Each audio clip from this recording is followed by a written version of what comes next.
Every time the man opens the fridge, he licks the water droplets off the walls clean. This isn't enough. He then swallows the ice chips, the crispy texture intoxicating him. He eats all the ice chips greedily, still savoring the taste. However, he knows he won't be able to enjoy this treat again until tomorrow. At this thought, the man can't help but feel sad. After some inner struggle, he reluctantly closes the fridge. Then, he takes out expired biscuits, carefully scraping off the mold, and spreads a spoonful of expensive caviar. Though these foods are far from enough to fuel his stomach, they barely keep him alive for the day. The man has been trapped in the mansion for 3 days. 3 days ago, he broke into a billionaire's house to steal a masterpiece. As he was preparing to leave, he nervously entered the wrong password, triggering the security system. All the doors and windows were locked tight, cutting off any contact with the outside world. He tried to open the door, but was unsuccessful. In despair, he violently damaged the control panel, but the alarm kept ringing. Then, he cut off the alarm sound, and the room finally fell silent. The man wanted to leave quickly,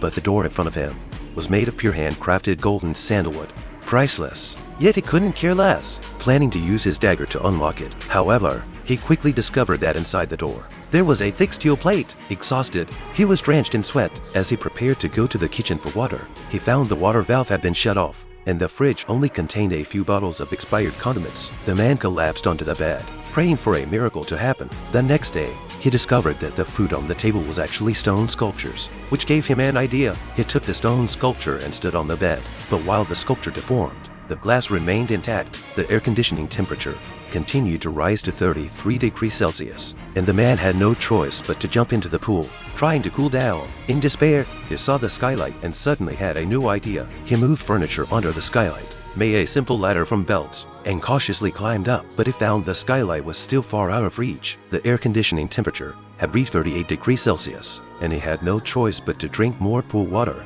only to find that the pool water was seawater, undrinkable. The man continued building the ladder, pulling down the curtains, reinforcing the ladder, and using bedboards to heighten it. This was incredibly difficult, the heat almost making it impossible to sleep, with sweat constantly pouring down. Just when he was almost giving up, he saw a maid on the surveillance screen cleaning. He saw a glimmer of hope, quickly dressed, and ran to the door. He pressed his face to the door, hoping the maid would open it for him. But as time ticked by, the door remained silent. The man returned to the monitor, only to find the maid had already left. Just as he was about to take action, he realized he was facing an even bigger problem.